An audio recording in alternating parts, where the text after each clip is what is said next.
Halo guys, assalamualaikum warahmatullahi wabarakatuh. Apa kabar? Semoga teman-teman dalam keadaan sehat walafiat. Salam buat teman-teman di rumah. Salam sepak bola. Perkenalkan gue aja, gue sini netizen yang suka membahas bola. Iya, ini udah hari Senin, berarti sepak bola di akhir pekan sudah bergulir semuanya ya. Dimana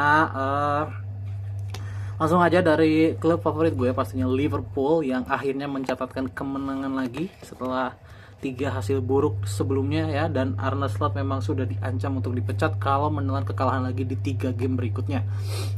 Menghadapi West Ham, Liverpool menang dengan skor 0-2.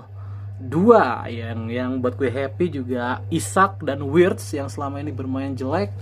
Mereka berdua adalah kunci kemenangan Liverpool ya di pertandingan kali ini. Kayaknya mereka berdua juga ingin membuktikan kalau mereka ini ya cuma sekedar menurun aja, ibaratnya gitu ya, cuma sekedar menurun. Dan itu mungkin dibuktikan di pertandingan kali ini ya, di mana Wirtz meskipun dia tidak mencatatkan gol atau assist, tapi kipasnya ini banyak yang bagus. Ya gue lihat di pertandingan kemarin, kipasnya banyak yang bagus dan sebagai metronom dia juga bermain sangat baik. Ada perubahan yang dilakukan oleh Arne Slot di mana Mo Salah dicadangkan di pertandingan kali ini ya, dan gue melihat bermainnya juga jadi lebih rigid ya, kayaknya 4-4-2 deh.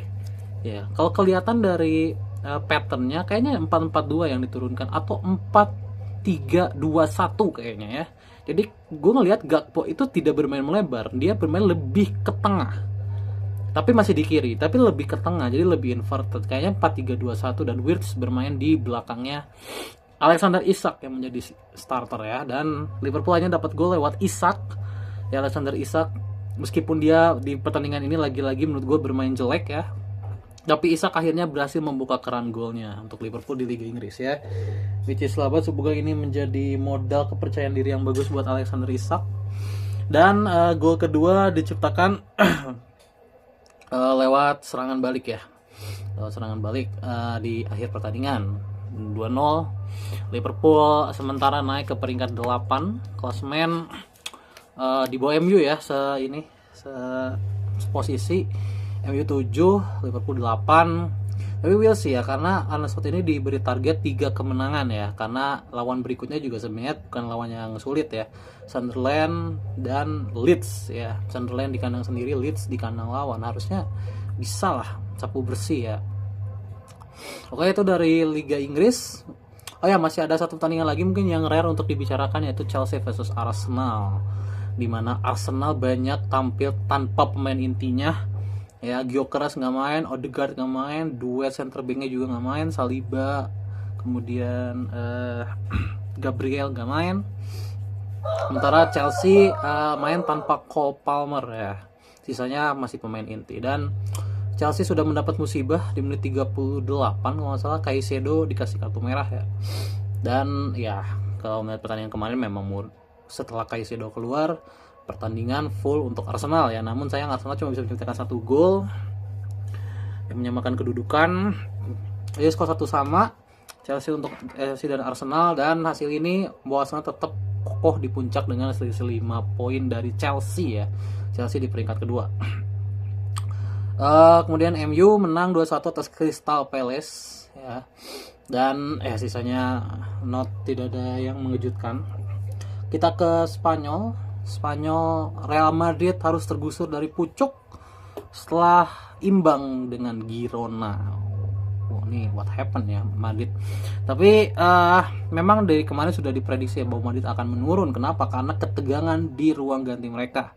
Beberapa pemain ingin Alonso itu pergi dari Real Madrid gitu ya. Dan Barcelona stay dengan kemenangan ya. Barcelona menang membuat Barca unggul sekarang 1 poin ke puncak klasemen ya. Barcelona menggeser Real Madrid ke pucuk, dan luar biasa ya Barcelona.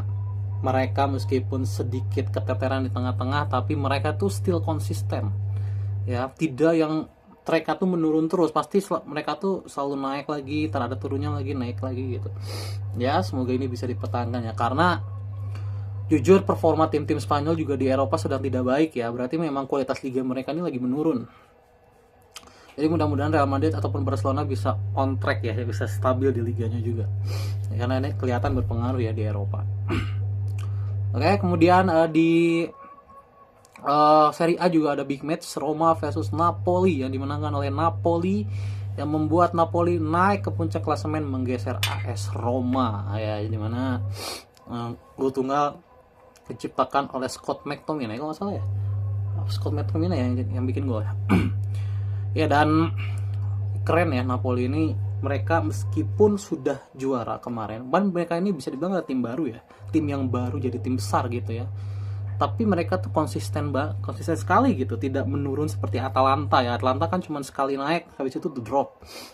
Jadi Napoli ini benar-benar konsisten, kayak mereka udah siap ya ada di zona tim papan atas seperti Inter, Milan, Juventus.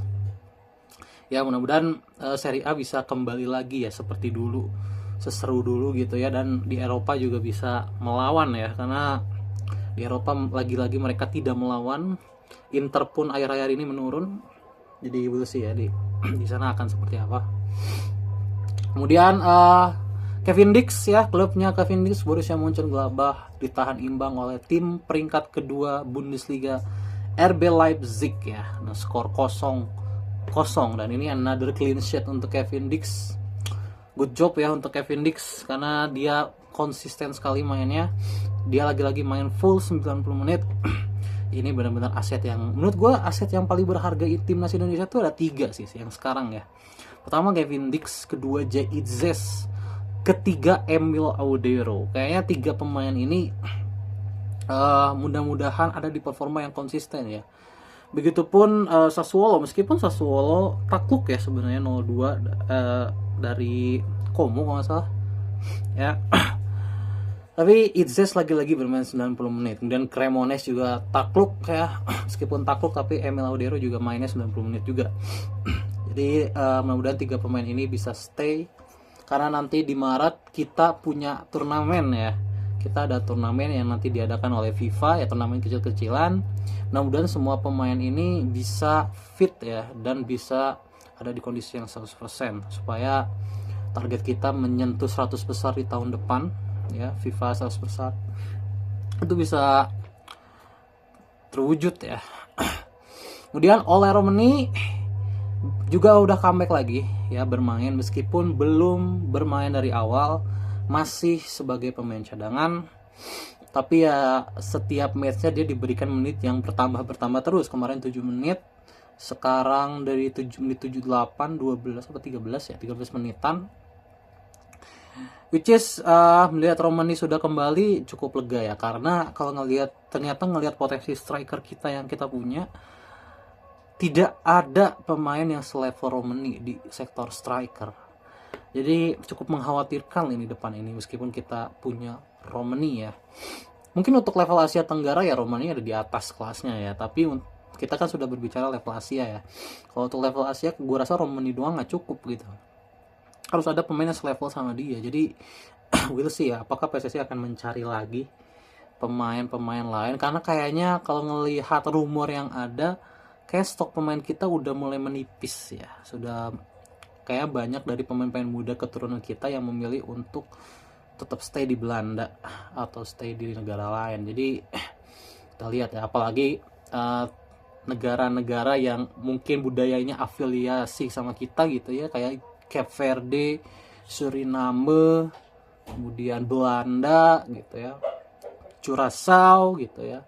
Mereka sedang dalam peningkatan juga di sepak bolanya. Jadi bisa jadi pemain-pemain keturunan kita, apalagi Suriname ya, Suriname itu banyak pemain Jawanya kan. Kayak mereka pasti tetap stay bermain di negaranya, karena negara mereka juga sedang berkembang sepak bolanya gitu. Jadi bukan hanya Indonesia. Jadi kurang lebih ya ini adalah kompetisi ya, sekali lagi memperebutkan pemain naturalisasi ini. Jadi kayak Jay Osterwolde gitu ya, kita kan masih berharap dia datang ya. Tapi melihat performa Suriname yang seperti itu, bisa aja dia pergi ke Suriname karena dia keturunan Suriname juga kan. Ya, jadi we'll see lah ini akan kemana. Oke, itu aja ya dari akhir pekan kemarin ya.